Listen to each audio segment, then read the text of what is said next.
Assalamualaikum warahmatullahi wabarakatuh. Teman-teman semua, sahabat semua. Hari ini saya akan menceritakan kisah Nabi Yusuf yang terdapat di dalam Al-Quran. Bagaimana kisahnya? Silahkan simak video berikut. Oke teman-teman, sejarah Nabi Yusuf alaihissalam diceritakan oleh Allah di dalam kitab suci Al-Quran di dalam satu surat yang bernama Surat Yusuf. Jadi di dalam surat ini Allah menceritakan dengan lengkap sebuah sejarah, sebuah kisah yang dapat kita ambil hikmahnya, yaitu surat Yusuf, dan Allah ceritakan dengan detail. Jadi ini merupakan ringkasan dari sejarahnya Nabi Yusuf alaihissalam. Bagaimana ceritanya? Diawali dengan Nabi Yusuf alaihissalam bermimpi melihat 11 bintang, matahari dan bulan bersujud kepadanya. Dan setelah itu beliau menceritakan kepada ayahnya, yaitu Nabi Yakub alaihissalam. Dan ketika Nabi Yusuf alaihissalam menceritakan mimpi beliau, Nabi Yakub menjawab, "Wahai anakku Yusuf, janganlah engkau ceritakan mimpi tersebut kepada saudara-saudaramu. Niscaya saudara-saudaramu berniat jahat kepada engkau." Begitu kata Nabi Yakub alaihissalam kepada Nabi Yusuf. Dan Nabi Yusuf memenuhi permintaan dari ayahnya. Perlu diketahui saudara-saudara sekalian, sebelumnya saudara-saudara Nabi Yusuf itu sendiri merasa iri kepada Nabi Yusuf. Itu semua berkat dari rayuan-rayuan setan kepada saudaranya Nabi Yusuf. Jadi mereka iri karena Nabi Yusuf diperlakukan dengan begitu baik oleh Nabi Yakub alaihissalam. Nabi Yakub sangat menyayangi anak beliau itu, sangat menyayangi Nabi Yusuf alaihissalam. Dan seiring berjalannya waktu, saudara-saudaranya ini semakin iri dan mereka berniat jahat kepada Nabi Yusuf alaihissalam. Apa niat jahat mereka? Kira-kira begini diskusinya. Jadi satu di antara mereka mengatakan, bunuhlah Yusuf, bunuhlah Nabi Yusuf katanya. Setelah itu kita akan berbuat baik lagi kepada ayah. Karena ayah itu begitu sayang kepada Yusuf, sehingga kita terabaikan, begitu kata saudaranya. Dan saudaranya yang lain berkata setelah itu mereka tidak setuju Nabi Yusuf dibunuh, namun dilemparkan saja ke dalam sumur katanya. Jadi bersepakatlah mereka bahwa akan menceburkan Nabi Yusuf ke dalam sumur.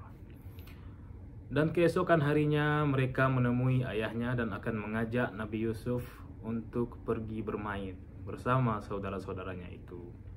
Lalu mereka minta izin kepada ayahnya Yakub dan berkatalah mereka, "Ya wahai ayah, izinkan kami membawa Yusuf untuk bermain.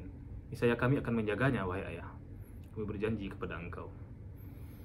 Dan ayahnya memenuhi keinginan dari saudaranya ini. Namun sebenarnya Nabi Yakub sudah mulai curiga, namun beliau tetap mengizinkan. Nah, pergilah mereka bermain dan mereka telah berencana memasukkan Nabi Yusuf ke dalam sumur. Lalu setelah itu mereka pergi ke suatu tempat di mana sumur tersebut ada. Perlu diketahui saudara sebelumnya.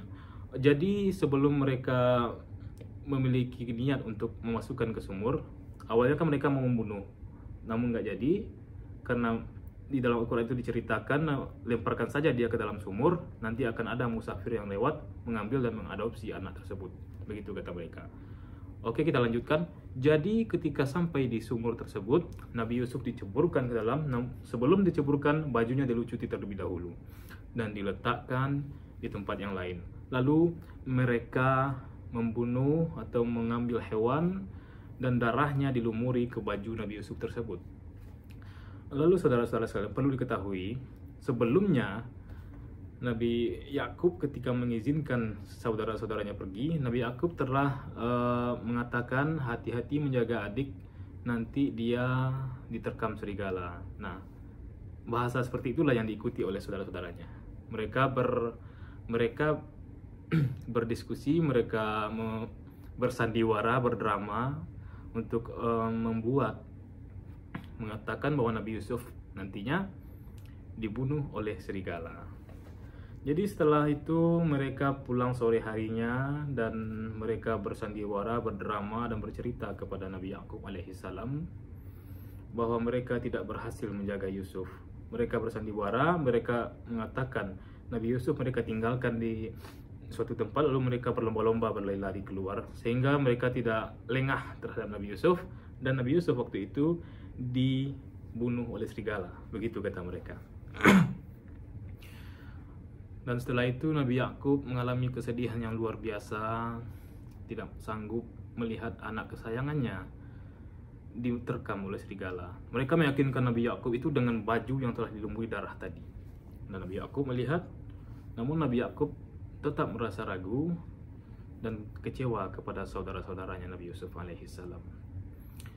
Nah, setelah itu Nabi Yakub berdoa kepada Allah, memohon supaya diberi kesabaran karena kehilangan anaknya. Namun beliau yakin bahwa Nabi Yusuf itu tidak diterkam serigala. Beliau sangat yakin karena beliau seorang nabi, tentu firasatnya menunjukkan sesuatu yang benar begitu. Dan dalam hal itu hari demi hari Nabi Yakub mengalami kesedihan. Singkat cerita, Nabi Yusuf yang diceburkan ke dalam sumur tadi ternyata ditolong oleh malaikat. Beliau tidak meninggal. Beliau tidak meninggal di dalam sumur, dan betul para musafir lewat, para kabilah lewat. Jadi mereka mau mengambil air, ya, namanya orang-orang di Jazirah Arab ya, air itu sangat susah, sumur hanya ada satu-satu. Lalu mereka mau mengambil air, dan ternyata ketika diangkat mereka terkejut, mereka kaget. Ternyata seorang anak yang sangat tampan, anak yang sangat lucu dan tampan. Beliau kebetulan Nabi Yusuf waktu itu masih kecil ya. Nah, ketika mereka mengambilnya, lalu mereka membawanya ke daerah Mesir. Namun karena mereka tidak tertarik untuk merawat Nabi Yusuf, mereka menjualnya dengan harga rendah. Begitu kata Al-Quran. Mereka menjualnya dengan harga rendah kepada orang di Mesir. Itu semua merupakan dari rencana Allah Subhanahu wa taala. Rencana Allah yang indah. Jadi cerita ini sebenarnya sangat indah. Mulai dari takwil mimpi tersebut.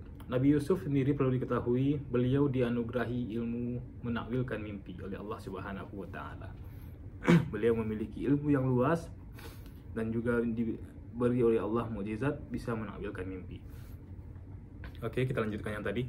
Jadi setelah Nabi Yusuf dijual dengan harga murah kepada orang-orang yang ada di Mesir, pada salah seorang yang ada di Mesir, lalu beliau dibesarkan. Setelah itu beliau bekerja menjadi pelayan di sebuah kerajaan, di kerajaan Mesir. Jadi karena beliau sudah tumbuh dewasa, ketampanan beliau makin meningkat. Perlu diketahui saudara sekalian, Nabi Yusuf ini merupakan nabi yang paling tampan. Jika kita umpamakan ketampanan seluruh makhluk di dunia ini dalam nilai 100, maka Nabi Yusuf alaihissalam memiliki poin 250. Lalu 500 lagi untuk Nabi Muhammad, 250 untuk Nabi Yusuf, dan 250-nya lagi untuk seluruh umat manusia. Coba bayangkan betapa tampannya Nabi Yusuf alaihissalam. Terkait dengan 500 untuk Nabi Muhammad di dunia tidak dikeluarkan oleh Allah ketampanannya. Begitu kata Buya Ar-Razi Hasim. Lalu kita kembali lagi ke Nabi Yusuf. Jadi Nabi Yusuf sangat tampan. Beliau menjadi pelayan di kerajaan. Di Al-Quran dikatakan Al-Aziz kerajaan itu, nama rajanya itu. Jadi ketika itu Raja atau Al-Aziz tidak ada di tempat, dan Nabi Yusuf ada di istana. Istri dari Al-Aziz itu ada di istana. Sebelumnya istri dari Al-Aziz ini memiliki ketertarikan yang luar biasa kepada Nabi Yusuf alaihissalam. Beliau sangat tertarik karena ketampanan Nabi Yusuf yang luar biasa. Jadi sampailah suatu ketika raja tidak ada di istana, Nabi Yusuf diajak ke kamar oleh Zulaiha, istri dari Al-Aziz. Nah, disitulah kita bisa mengambil pelajaran betapa teguhnya iman Nabi Yusuf alaihissalam. Coba bayangkan seorang wanita yang cantik luar biasa mengajak seorang laki-laki ke dalam sebuah kamar, lalu kamarnya ditutup, dikunci semuanya, dan mengajak ke dalam sebuah kemaksiatan. Begitulah umpamanya Nabi Yusuf ketika itu diajak oleh Zulaiha, dan Allah sendiri mengatakan di Al-Quran, Zulaiha memiliki ketertarikan kepada Yusuf, begitu juga Yusuf memiliki ketertarikan kepada Zulaiha. Namun Yusuf takut kepada Allah, karena keimanan Yusuf membuat takut kepada Allah dan menolak ajakan dari Zulekha. Begitu Allah katakan. Lebih kurangnya seperti itu. Jadi ketika Zulekha mengajak Nabi Yusuf menolak. Beliau memakai gamis. Nabi Yusuf menolak ajakan dari Zulekha. Beliau berbalik arah, ditarik gamisnya oleh Zulekha dan sobek. Lalu pas dibuka pintu, muncullah raja. Raja tiba. Sehingga raja sangat murka dan marah dan menuduh Nabi Yusuf dengan yang tidak-tidak. Dan Zulekha pun pandai bersandiwara ketika itu. Zulekha mengatakan kepada raja, kepada suaminya, "Wahai suamiku, dia ingin berniat jahat kepadaku. Dia ingin memperkosaku, wahai suamiku." Dan Nabi Yusuf menolak pernyataan dari Zulekha tersebut. "Saya tidak melakukannya, wahai raja. Justru dia yang mengajak saya, yang ingin berniat jahat kepada saya, yang ingin mengajak saya berhubungan." Begitu. Dan dipanggillah saksi ketika itu. Ternyata ada saksi. Lalu saksi tersebut memberikan kesaksian yang bijaksana. Bagaimana katanya? Jadi apabila pakaian Yusuf sobek di bagian depan, berarti memang benar Yusuf yang menggoda Zulekha. Namun apabila pakaian Nabi Yusuf sobek di bagian belakang, berarti Yusuf benar, Zulekha salah. Ternyata raja melihat baju gamis Nabi Yusuf itu sobek di bagian belakang. Jadi kondisinya, ilustrasinya, Nabi Yusuf menolak ajakan Zulekha, beliau berputar badan dan gamisnya ditarik oleh Zulekha sampai sobek. Dan setelah itu raja mengakui bahwa Zulekha yang salah sesuai dengan kesaksian saksi yang tadi. Setelah itu muncullah gosip-gosip yang tidak baik di kerajaan. Zulekha tadi digosipkan oleh ibu-ibu sosialita yang ada di lingkungan kerajaan Mesir. Nah, singkatnya seperti ini. Zulekha tertarik kepada pelayannya. Istilahnya kan seperti kita seorang pejabat tinggi di sebuah negara, di Indonesia ini contohnya, pejabat yang tinggi, istri dari pejabat tinggi tersebut suka dengan pembantu. Kan itu istilahnya. Itu merupakan sebuah perbuatan yang memalukan. Sehingga diejek-ejek lah Zulekha oleh perempuan-perempuan tadi. Lalu Zulekha mendengar sampai ke telinga Zulekha, dan Zulekha mengundang mereka ke dalam sebuah acara untuk membuktikan, untuk menyatakan betapa tampannya Nabi Yusuf kepada mereka. Lalu mereka diajak untuk mengiris-iris seperti bawang atau apa contohnya. Sambil mengiris-iris tersebut, Nabi Yusuf disuruh lewat di depan para perempuan-perempuan kerajaan tadi. Lalu bagaimana, subhanallah, saking mereka kagetnya, saking mereka terpesonanya kepada ketampanan Nabi Yusuf alaihissalam, mereka tidak sadar sampai tergores, teriris tangannya. Coba bayangkan, perempuan mana di dunia ini yang tidak sadar terluka ketika melihat laki-laki tampan lewat? Saya rasa nggak ada. Coba bayangkan betapa tampannya Nabi Yusuf alaihissalam. Nah, setelah itu baru mereka sadar mengapa Zulekha tertarik kepada pelayannya. Ya, Nabi Yusuf bukan orang biasa, beliau seorang nabi. Nah, seiring berkembangnya waktu, Nabi Yusuf sudah mulai dikenal dengan ketampanannya. Nabi Yusuf tidak suka dengan itu. Nabi Yusuf takut, tergoda dengan itu. Maka beliau berdoalah kepada Allah Subhanahu wa taala. Ya Allah, ya Tuhanku, sesungguhnya penjara lebih aku sukai daripada memenuhi ajakan mereka. Begitu kata Nabi Yusuf. Dan Allah mengabulkan doa Nabi Yusuf. Takutnya Nabi Yusuf tadi, apabila beliau tetap berada dalam keadaan seperti itu, beliau juga tergoda nantinya. Disitulah kita mengetahui, ya, Nabi Yusuf juga manusia biasa. Beliau juga memiliki ketertarikan kepada wanita-wanita cantik. Namun karena keimanan beliau yang begitu teguh, itu tidak mampu beliau lakukan. Beliau tidak mampu terjerumus ke dalam perbuatan yang salah. Allah mengabulkan, dan akhirnya terbesit di dalam pikiran raja untuk memenjarakan Yusuf karena sudah berkembangnya cerita-cerita tidak baik di kerajaan. Begitu menurut kerajaan. supaya cerita tersebut bungkam, maka dibuatlah sandiwara Yusuf ini salah dan Zulaikha benar. Akhirnya Nabi Yusuf alaihi salam dimasukkan ke dalam penjara. Lalu tidak lama setelah itu 2 orang di kerajaan juga dimasukkan ke dalam penjara. Dan bertemulah mereka bertiga dengan Nabi Yusuf. Seperti yang sudah kita ceritakan tadi di awal, Nabi Yusuf memiliki kemampuan mentakwilkan mimpi dengan benar. Dan saudara-saudara sekalian, menariknya ini. Jadi 2 orang ini bermimpi. Yang satu bermimpi memeras anggur, dan yang satu bermimpi meletakkan roti di kepalanya dan dimakan oleh burung rotinya sebagian. Lalu Nabi Yusuf alaihissalam, lalu mereka mengetahui Nabi Yusuf ini adalah orang yang berilmu. Lalu mereka bertanya kepada Nabi Yusuf perkara mimpi yang mereka alami itu. Yang pertama bermimpi memeras anggur.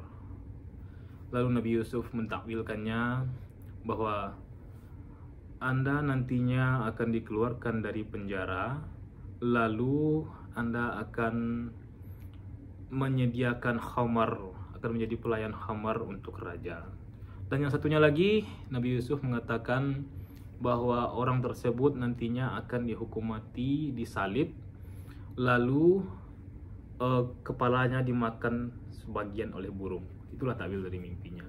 Jadi sebelum keluar orang yang selamat tadi, orang yang memeras anggur tadi, yang mimpi memerah anggur, Nabi Yusuf menyampaikan pesan kepadanya. Sampaikanlah kepada raja bahwa saya memiliki kemampuan berkat izin dari Allah untuk mentakwilkan mimpi. Namun di situ setan bermain. Ketika orang tersebut keluar dari penjara, dia dibikin lupa oleh setan, sehingga dia tidak jadi menceritakan mimpi tersebut kepada raja. Namun ini semua tidak terlepas dari keputusan kehendak dari Allah Subhanahu wa taala. Saudara-saudara sekalian, jadi bertahun-tahun lamanya orang tersebut tidak menceritakan perkara mimpi, perkara Nabi Yusuf mampu mentakwilkan mimpi.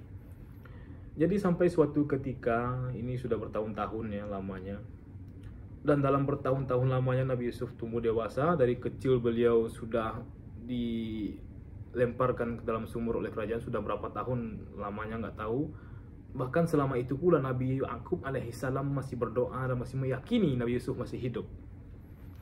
Sampai mata Nabi Yakub sendiri tidak mampu melihat, sudah putih karena menangis begitu sedihnya kehilangan anak kesayangannya. Jadi saudara-saudara sekalian, kita kembali lagi ke yang tadi, yaitu raja. Sampai suatu ketika raja tersebut bermimpi. Beliau bermimpi melihat 7 ekor sapi betina yang gemuk dimakan oleh 7 ekor sapi betina yang kurus. Lalu raja tersebut melihat 7 tangkai gandum yang subur, yang segar, dengan 7 tangkai gandum yang kering. Lalu raja juga bukan orang yang bodoh. Beliau berpikir ada apa yang dimaksud dengan mimpi ini. Dan diundanglah orang-orang para penyihir yang ada di negeri Mesir, diundang ke kerajaan untuk mentakwilkan mimpi dari raja tadi. Raja tadi curiga. Di sini kita bisa melihat bahwa mimpi itu adalah perkara yang gaib.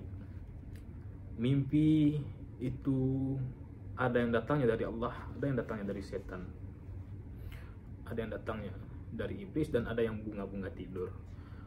Jadi mimpi ini perkara yang gaib. Raja mengakui hal itu, raja meyakini hal itu. Dia mencari orang-orang yang mampu untuk mentakwilkan mimpinya.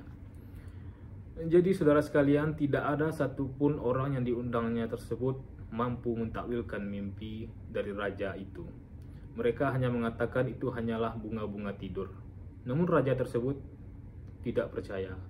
Nah, dalam situasi seperti ini, orang yang keluar tadi dari penjara yang mimpi memerah anggur tadi, teringat dengan pesan Nabi Yusuf. Sudah bertahun-tahun lamanya beliau baru ingat. Orang itu baru ingat.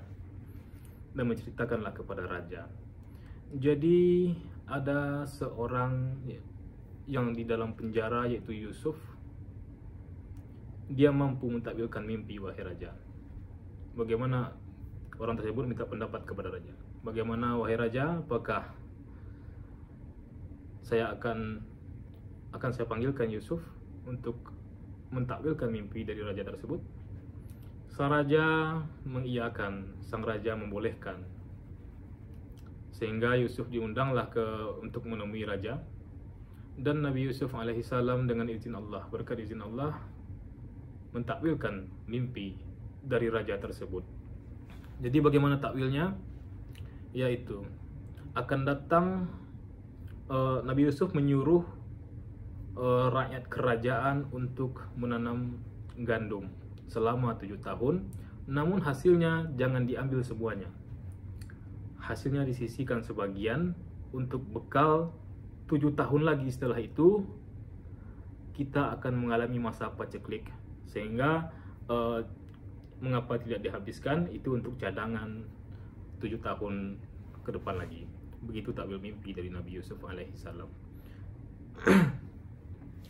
Dan raja sangat puas dan meyakini jawaban dari Nabi Yusuf, sehingga diundanglah Nabi Yusuf, dilepaskanlah dan dikeluarkanlah Nabi Yusuf dari penjara, dan dijanjikan oleh raja menjadi orang terdekat raja.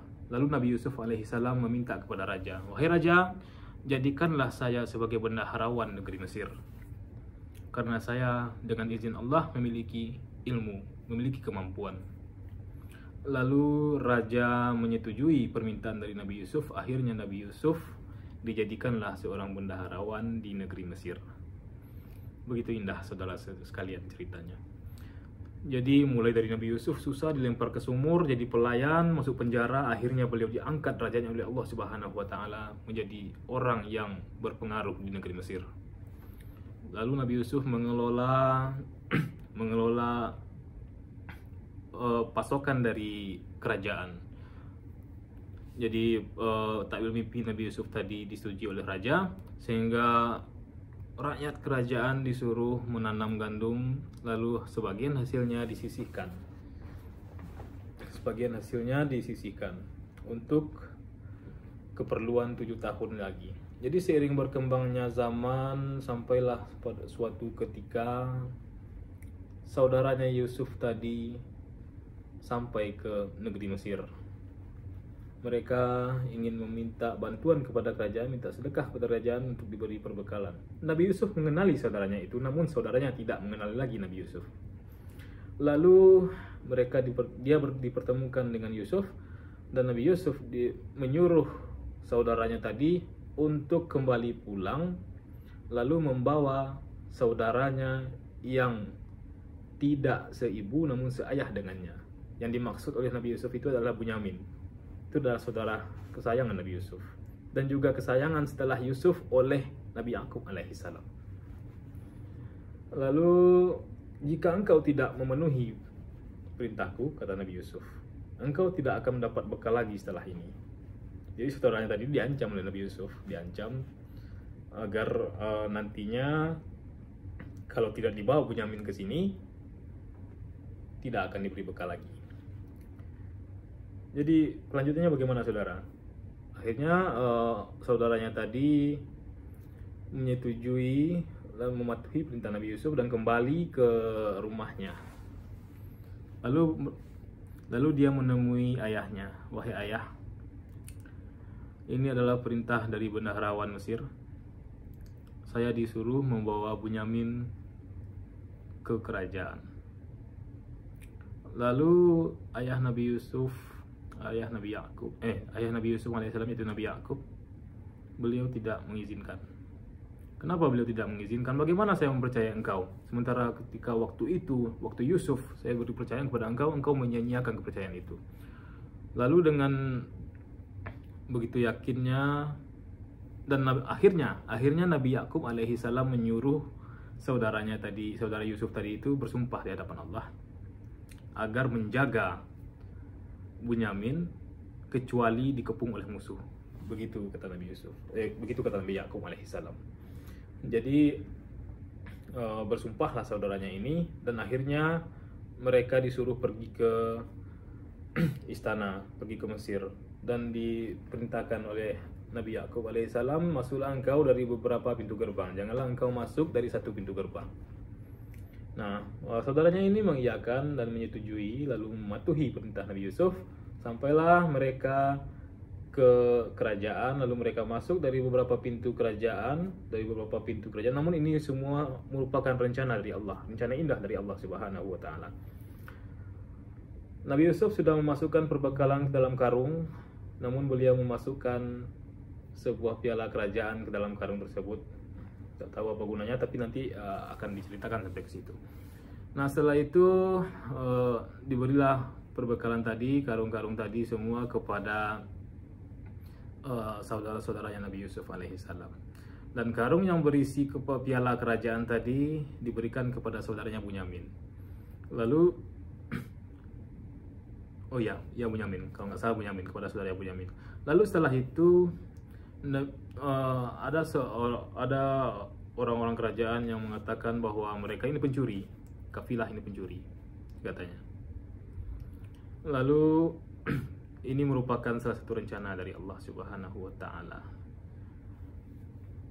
Jadi setelah itu dipanggillah mereka menghadap kerajaan dan mereka bersumpah bahwa mereka tidak mencuri. Mereka tidak mencuri, katanya. Namun setelah diperiksa, karungnya ternyata terdapat di situ piala kerajaan. Tidak tahulah akhirnya bagaimana, namun akhirnya Bunyamin ini tinggal di istana. Namun itu merupakan salah satu rencana dari Allah. Dan dipertemukanlah Nabi Yusuf alaihissalam dengan saudaranya tersebut, Bunyamin. Setelah itu mereka balik lagi dan mengatakan kepada Nabi Yakub bahwa Bunyamin ditangkap oleh orang kerajaan. Nah, ketika itu Nabi Yakub alaihissalam, beliau hanya bisa bersabar. Beliau adalah seorang rasul, seorang nabi. Kesabaran beliau cukup luar biasa, sangat luar biasa kesabaran beliau. Kalian tidak tahu bagaimana sedihnya aku ketika engkau menyia-nyiakan Yusuf, dan sekarang ini engkau sudah menyia-nyiakan Bunyamin, kata Nabi Yakub alaihissalam. Namun Nabi Yakub alaihissalam ketika itu meyakini Nabi Yusuf masih hidup, dan disuruhlah saudaranya tadi untuk mencari Yusuf alaihissalam.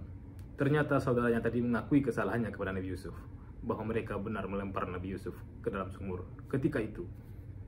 Namun carilah Yusuf, kata Nabi Yakub alaihissalam, carilah dia. Niscaya aku akan mendoakanmu supaya Allah mengampunimu. Begitu kata Nabi Yakub kepada saudara-saudaranya Yusuf tadi. Lalu mereka kembali ke kerajaan, mereka kembali ke sana, dan ternyata mereka menceritakan itu kepada Yusuf, kepada Nabi Yusuf alaihissalam. Ketika mereka menceritakan hal tersebut, lalu Nabi Yusuf memberikan sebuah ingatan masa lalu kepada saudara-saudaranya tersebut. Dan ingatkah kalian kepada saudaramu Yusuf yang telah engkau buang ke dalam sumur? Begitu kata Nabi Yusuf. Lalu saudaranya ini terkejut, kaget, dan bertanya, apakah engkau Yusuf? Ya, akulah Yusuf. Lalu mereka memohon maaf kepada Nabi Yusuf, minta maaf. Lalu Nabi Yusuf merintahkan saudaranya ini untuk memanggil ayahnya supaya datang ke istana. Sebelum Nabi Yusuf menyuruh saudaranya ini memanggil Nabi Yakub alaihissalam, Nabi Yusuf memberikan baju yang dipakai oleh Nabi Yusuf kepada saudaranya itu. Bawalah ini, usapkan baju ini ke mata ayah. Niscaya mata beliau akan sembuh, penglihatan beliau akan normal kembali. Tidak lama seiring mereka berjalan pulang, di dalam perjalanan tersebut Nabi Yakub memiliki firasat bahwa beliau mencium aroma Yusuf. Namun itu diledek oleh oleh istrinya, oleh keluarganya yang di rumah. Mengapa engkau begitu menginginkan Yusuf, padahal dia sudah tidak ada? Begitu kata keluarganya. Namun Nabi Yakub alaihissalam, sesungguhnya saya bukan termasuk orang-orang yang tidak berakal. Mudah-mudahan firasat saya ini benar, begitu kata Nabi Yakub. Dan benar, setelah sampai ke rumah, saudara-saudaranya tersebut melaksanakan perintah yang diberikan oleh Nabi Yusuf. Mereka mengusapkan pakaian tersebut ke wajah Nabi Yakub, dan seketika Nabi Yakub bisa melihat kembali atas izin Allah. Dan setelah itu Nabi Yakub dan istrinya disuruh pergi ke istana dan menemui Nabi Yusuf. Dan mereka pergi berangkat ke Mesir, dan akhirnya bertemulah mereka dengan Nabi Yakub. Lalu Nabi Yusuf alaihissalam turun dan disuruhlah ayahnya. Ayahnya begitu senang, begitu bahagia yang tidak terkira karena beliau dipertemukan lagi oleh anaknya, yaitu Yusuf alaihissalam. Lalu Nabi Yusuf memberikan kehormatan kepada ayahnya. Nabi Yusuf menyuruh ayahnya duduk di singgasananya Nabi Yusuf. Lalu ayahnya duduk dan saudara-saudaranya semua ini bersujud kepada Nabi Yusuf alaihissalam. Lalu Nabi Yusuf berkata, "Wahai ayah, ini adalah takwil mimpi yang pernah saya ceritakan kepada ayah dulu." Subhanallah, subhanallah, masya Allah. Begitu indah kisahnya, sangat indah. Dan setelah itu, setelah sampai Al-Quran menceritakan kisah Nabi Yusuf sampai ke situ ya. Jadi setelah itu Allah mengatakan di Al-Quran, cerita yang Allah ceritakan bukanlah cerita yang dibuat-buat, namun merupakan sebuah kisah yang nyata. Mudah-mudahan ini menjadi pelajaran bagi orang-orang yang berakal. Subhanallah, sangat banyak hikmah yang dapat kita ambil dari kisah ini. Mudah-mudahan kisah ini bermanfaat untuk kita semua. Mohon maaf jika terjadi kesalahan ketika saya menyampaikan, karena itu adalah salah satu sifat manusia. Setidaknya ini merupakan ringkasan yang saya dapatkan di dalam Al-Quranul Karim, surat Yusuf. Terima kasih teman-teman sudah menonton video ini. Semoga bermanfaat. Assalamualaikum warahmatullahi wabarakatuh.